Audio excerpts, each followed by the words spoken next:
आदाब नाज़रीन, आप देख रहे हैं ANN चैनल में अफशरबीन पेश अब तक की अहम खबरें।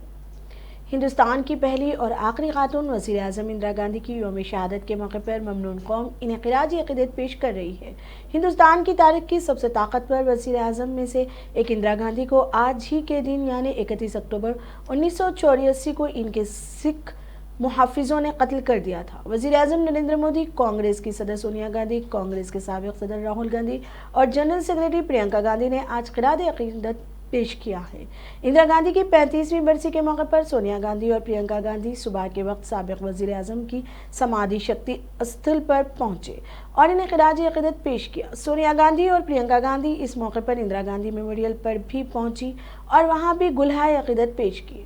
इंदिरा मेमोरियल वो मुकाम है जहां पर अनजानी इंदिरा गांधी के मुहाफिजों ने इन्हें शहीद किया था। राहुल गांधी ने अपनी दादी इंदिरा गांधी की बरसी पर एक संस्कृत के श्लोक को ट्वीट किया। झूठ से सच्चाई की तरफ, अंधेरे से रोशनी की तरफ, मौत से जिंदगी की तरफ। शुक्रिया दादी, आपने मुझे इन अल्फाज के असल मायने को समझाया और इन अल्फाज के साथ जीना सिखाया।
सदर रामनाथ कोविंद, नायब सदर एम वेंकैया नायडू, मरकजी वजीर दाखिला अमित शाह और दिल्ली के लेफ्टिनेंट गवर्नर अनिल बैजल ने आज यहां मुल्क के पहले नायब वजीर आजम व वजीर दाखिला सरदार वल्लभ भाई पटेल को इनकी यौम पैदाइश पर खिराजी अक़ीदत पेश किया। रामनाथ कोविंद, वेंकैया नायडू, अमित शाह और अनिल बैजल सुबह 8:30 बजे पटेल चौक पर वाक़ सरदार पटेल के मुजस्समे पर पहुंचे और इनके 145वें यौम पैदाइश पर इन्हें खिराजी अक़ीदत पेश किया। मुल्क भर में सरदार पटेल की यौम पैदाइश को कौमी यौम इत्तेहाद के तौर पर मनाया जाता है। वज़ीर आज़म नरेंद्र मोदी ने मुल्क के पहले नायब वज़ीर आज़म और वज़ीर दाखिला सरदार वल्लभ भाई पटेल को इनकी 145वीं यौम पैदाइश पर खिराजी अक़ीदत पेश किया। अपने ट्वीट पैगाम में मिस्टर मोदी ने कहा, कौमी एकजुटती और सलामियत के इल्म बरदार आयरन मैन सरदार वल्लभ भाई पटेल को इनकी यौम पैदाइश खिराजी अक़ीदत। सरदार पटेल की यौम पैदाइश को मुल्क भर में यौम इत्तेहाद के तौर पर मनाया जाता है और इस मौके पर वज़ीर आज़म मुख्तलिफ तक़रीबात में शिरकत के लिए गुजरात के 2 रोज़ा दौरे पर हैं। वो सरदार पटेल को खिराजी तहसीन पेश करने के बाद मुल्क के अवाम को कौमी इत्तेहाद का हल्फ भी दिलाएंगे, जिसमें मुजस्समे पर गुलहाए अक़ीदत पेश करने के बाद अमित शाह ने वहां मौजूदा लोगों और मुल्क के अवाम को कौमी इत्तेहाद व सलामियत को बरकरार रखने का हल्फ दिलाया।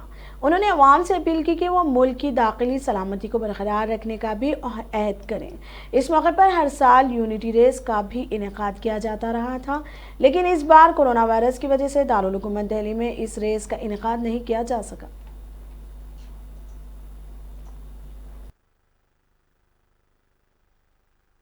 मेरा आग्रह है, यूनिफॉर्म वाले सभी जवानों से भी आग्रह है और दूर दूर पहाड़ियों पर बैठे मेरे आदिवासी भाइयों बहनों को भी मेरा आग्रह है कि एक हाथ ऊपर करके पूरी ताकत से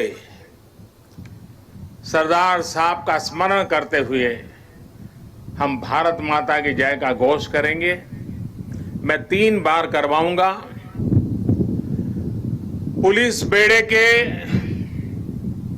वीर बेटे बेटियों के नाम भारत माता की। कोरोना के समय में सेवारत कोरोना वॉरियर्स के नाम भारत माता की। आत्मनिर्भरता के संकल्प को सिद्ध करने में जुटे कोटि कोटि लोगों के नाम भारत माता की।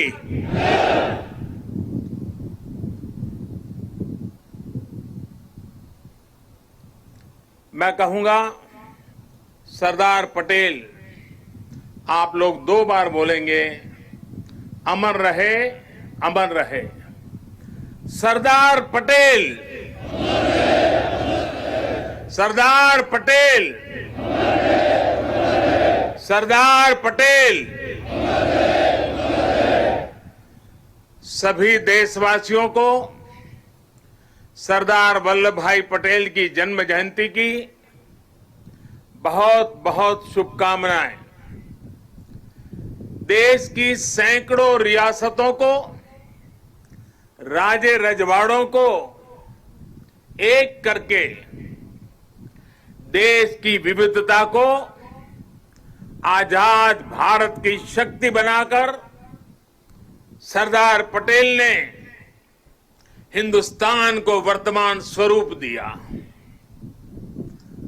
2014 में हम सभी ने उनके जन्मदिन को भारत की एकता के पर्व के रूप में मनाने की शुरुआत की थी। वजीर आजम नरेंद्र मोदी ने आज मुल्क के पहले वजीर दाखिला सरदार वल्लभ भाई पटेल की यौम पैदाइश के मौके पर हिंदुस्तान की पहली समुद्री हवाई जहाज सर्विस का आगाज किया। यह सर्विस सिर्फ क्वेटिया रिपोर्ट फ्रंट के दरमियान दस्तयाब होगी। इफ्तिताह के बाद पीएम मोदी ने खुद केवाडिया से अहमद तैयारे के जरिए समुद्री तैयारे के जरिए सफर किया। मुल्क की ये पहली समुद्री हवाई जहाज सर्विस है जो अहमदाबाद के साबरमती रिवर फ्रंट को नर्मदा जिले के केडिया में मौजूद स्टैच्यू ऑफ यूनिटी से मरबूत करेगी। इससे कबल 2017 में गुजरात असेंबली इंतखाबात के लिए इंतखाबी मुहिम के आखिरी दिन वजीर आजम ने साबरमती नदी से महिसना जिले के दरियाई डैम तक का सफर किया था। मौसूख जराये के बमौजिब रिवर फ्रंट से केवडिया जाने वाले समुद्री तैयारे का टिकट 4,800 रुपये होगा और स्पाइस जेट इन खदमात को चलाएगी।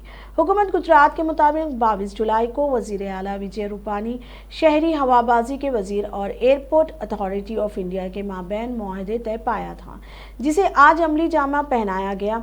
इस समुद्री हवाई जहाज की खिदमत के लिए स्पाइस जेट 19 सीटर तैयारा चलाएगा, जिसमें 14 मुसाफिरों को बिठाया जाएगा। इसके अलावा 2 पायलट और अमले के 2 मेंबर होंगे। इस समुद्री तैयारे की खुसूसियत यह है कि ये पानी और ज़मीन दोनों से उड़ सकता है। इसके साथ ये पानी और दोनों पर भी उतर भी सकता है और तैर भी सकता है। समुद्री तैयारे को उड़ाने के लिए 300 मीटर रनवे की ज़रूरत है और ये हवाई पट्टी का इस्तेमाल करते हुए किसी भी आबी इलाके में उड़ सकता है।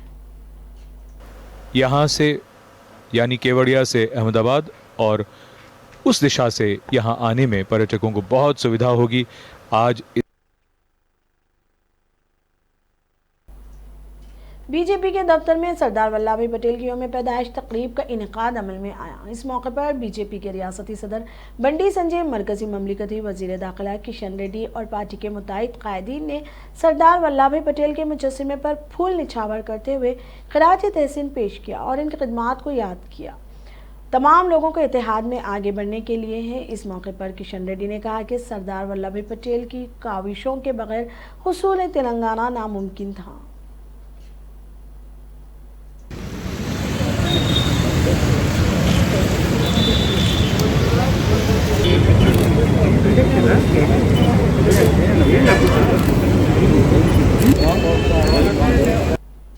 तेलंगाना तेलंगाना के वजीर आला के चंद्रशेखर राव ने जिला जंगों के कोंडाकंडला में पहली रैतु विदेका का इफ्तिताह किया। हुकूमत के इस कदम का मकसद किसानों को एक ही प्लेटफॉर्म पर लाते हुए इनकी पैदावार पर भारी रकम हासिल करने को यकीनी बनाया है। हुकूमत ने तमाम एग्रीकल्चर ऑफिसर्स के क्लस्टर्स में इस तरह के रैतु विदेका की तामीर के लिए 557.22 करोड़ रुपए अलॉट किए हैं। हुकूमत ने इलाकों में और शहरी इलाकों में 65 रैतु विदेकाओं की तामीर करना चाहती है। इनमें से जुमला 1951 विदेकाओं की तामीर का काम मुकम्मल कर लिया गया है। हर विदेका की तामीर पर 22 लाख रुपए के तखमीनी मुसारिफ आयद हो रहे हैं। इनमें से 12 लाख रुपए की रकम महकमा ज़राअत बर्दाश्त कर रही है, जबकि बकाया 10 लाख रुपए की रकम मजीगा के फंड से ली जा रही है। हर विदेका में 2 कमरे और एक बैतुल खला बनाया जा रहा है। इसमें बिजली का कनेक्शन और पानी का कनेक्शन भी दिया जा रहा है। रियासत में एक गांव में ऐसी एक विदेका बनाई जा रही है। खाद, तकुम और फसल के प्रोडक्ट्स के ज़ख़ीरे के लिए भी इनका इस्तेमाल किया जाएगा। फार्मर कोऑर्डिनेशन कमेटी इसमें इजलास भी मुनक़्क़द करेगी। किसानों में सरकारी स्कीमात के बारे में बेदारी भी पैदा की जाएगी। इन प्लेटफॉर्म्स का इस्तेमाल ज़राअत और इसके मलहूक़ा शुबाजात में महारत के लिए भी किया जाएगा। इसके ज़रिए किसानों को दरपेश ज़मीनी मसाइल और मुश्किलात को समझने के साथ साथ इनके हल के लिए नई हिकमत अमली तैयार करने में भी मदद मिलेगी।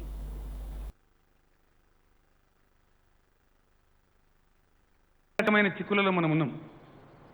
మొత్తం ఇండియాలో మనం ఒక్కలమే ఇలా ధాన్యం కొనేది. ఎందువల్లంటే ఈ దరిద్రం కొట్టు మహమ్మారి కరోనా ఇంకా కూడా ఉంది. ఆ పీడ ఇంకా పోలే. కొంచెం జాగ్రత్తగా ఉండాల్సిన అవసరం ఉంది. అందువల్ల మార్కెట్ కంపెనీలలో వస్తే ఒకటే దగ్గర జమ అయితే లేని ప్రమాదాలు పెచ్చరిల్లే అవకాశం ఉంటుంది. ఇప్పుడు సెకండ్ వేవ్ కరోనా వస్తుందని చెప్తున్నారు. కాబట్టి 10 రూపాయలు పోయినా మంచిదే, రైతుల పేరు మీద 1000 కోట్లు నష్టం వచ్చినా మంచిదే, కానీ గ్రామాలలోనే ఏర్పాటు చేయండి అని చెప్పిన వ్యవసాయ శాఖ మంత్రి గారికి. ఏ ఊరుకు ఆ ఊరినే కొంటారు.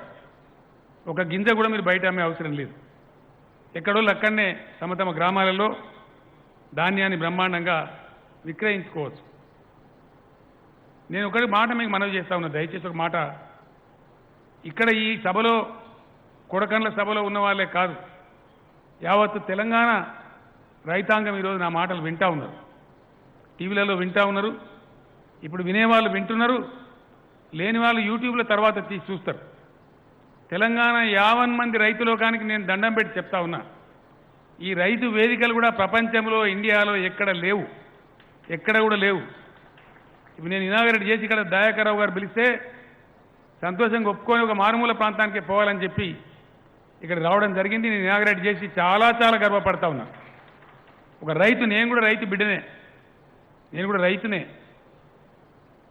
అది ఇనాగరేట్ చేసినప్పుడు, దాన్ని ప్రారంభోత్సవం చేసినప్పుడు राज्यम गెలిచిన दुबाका की ज़िमनी इंतखाबी मुहिम जोरों पर है। तमाम सियासी जमातों के कायदीन इस वक्त दुबाका में क़याम किए हुए हैं, जबकि TRS पार्टी दुबाका में मुहिम को तेज़ कर दिया है।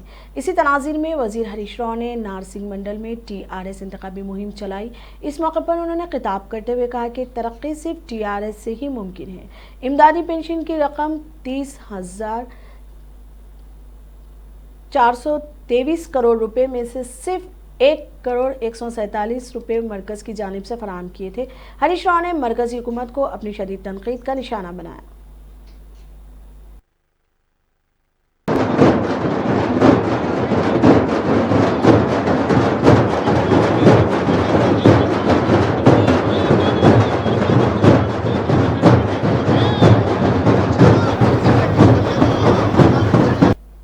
ज़िमनी इंतखाबात के पेश नज़र पुलिस की जानिब से सियासी कायदीन के घरों की तलाशियाँ ले रही है।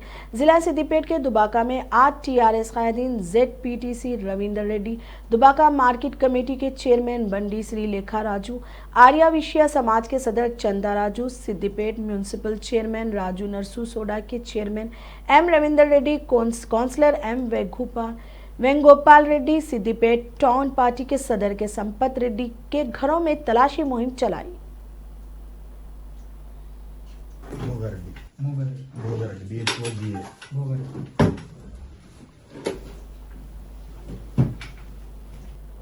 तेलंगाना आरटीसी ने हैदराबाद में आरटीसी के सिटी बस में सफर करने वाले मुसाफिरीन को खुशखबरी दी है।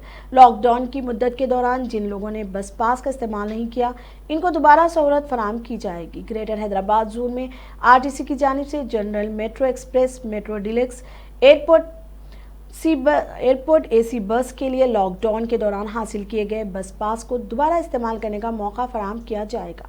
आरटीसी ने बस पास रखने वालों को मशवरा दिया कि वो इस वक्त का बस पास काउंटर पर वापस करें और नया कार्ड हासिल करें। नए पास में खोए हुए 2 दिनों के साथ मिलकर पास जारी किए जाएंगे। इस सहूलत से 30 नवंबर तक फ़ायदा उठाया जा सकता है।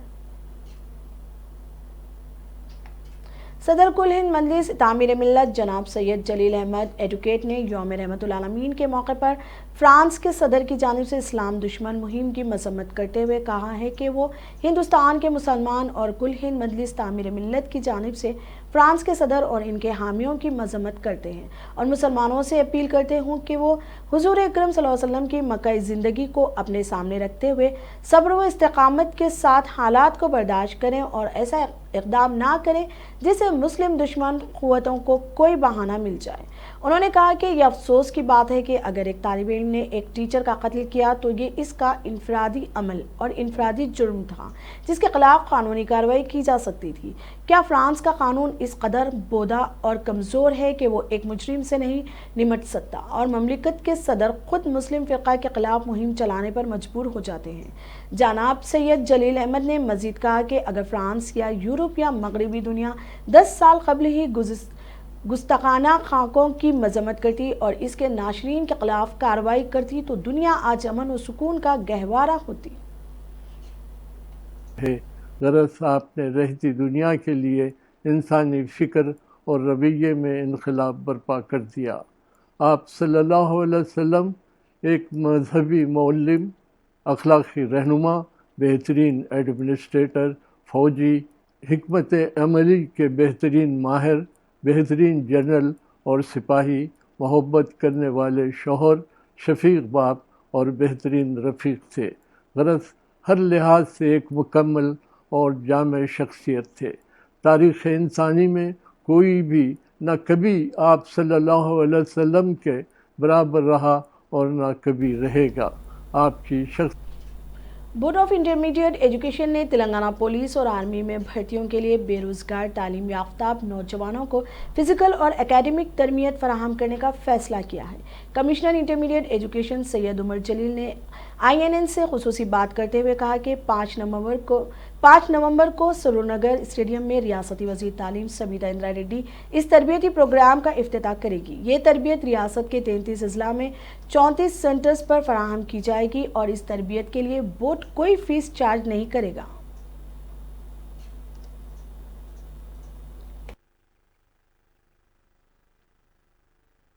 का भी इंतज़ाम कराते हैं, तो इसी तरह हमने सोचा कि जॉब ओरिएंटेड कुछ कोर्सेज कराएं, कुछ ट्रेनिंग करवाएं जिसके ज़रिए बच्चों को जॉब मिलने में आसानी हो, सहूलत हो और वो अच्छी तरह तैयार होकर जा सकें और मुसाबिक़ती इम्तिहान में कामयाब हो सकें।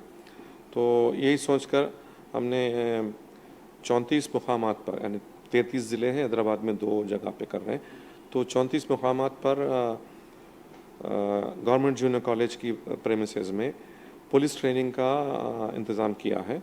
उसके ज़रिए उनको एकेडमिक ट्रेनिंग भी की जाएगी और फिज़िकल ट्रेनिंग भी की जाएगी, क्योंकि हमारे कॉलेजेस में फ़िज़िकल डायरेक्टर का भी पोस्ट होता है, वो लोग वहाँ पर काम करते हैं, तो वो लोग इन बच्चों को फ़िज़िकल ट्रेनिंग देने में काफ़ी मावन रहेंगे और कामयाब रहेंगे। इसी तरह स्पोर्ट्स डिपार्टमेंट की तरफ से भी डिस्ट्रिक्ट स्पोर्ट्स डेवलपमेंट ऑफिसर की मदद भी ली जाएगी, पुलिस डिपार्टमेंट की मदद भी ली जाएगी, ताकि इन बच्चों को सही ट्रेनिंग दी जा सके ताकि वो उस मुसाबिक़ती इम्तिहान में कामयाब हो सकें और अपने लिए जॉब बना सकें। इसी तरह आर्मी का भी है, AOC सेंटर और आर्टिलरी सेंटर को हमने काफ़ी कुछ सहूलियात दी हैं। उनके जो ट्रेनिंग इंस्टीट्यूट थे उसको तस्लीम किया है, तो हम उनसे मदद लेकर आर्मी में भी रिक्रूटमेंट का ट्रेनिंग का जैसे बच्चों का इंतज़ाम कराना चाहते हैं, ताकि बच्चों को फ़ौरन इंटरमीडिएट के बाद बहुत सारे बच्चे आगे पढ़ाई न पढ़ के जॉब की तरफ भी मायल होते हैं और जॉब्स भी। अब तक के लिए इतना ही। देखते रहिए ANN चैनल। खुदा हाफिज।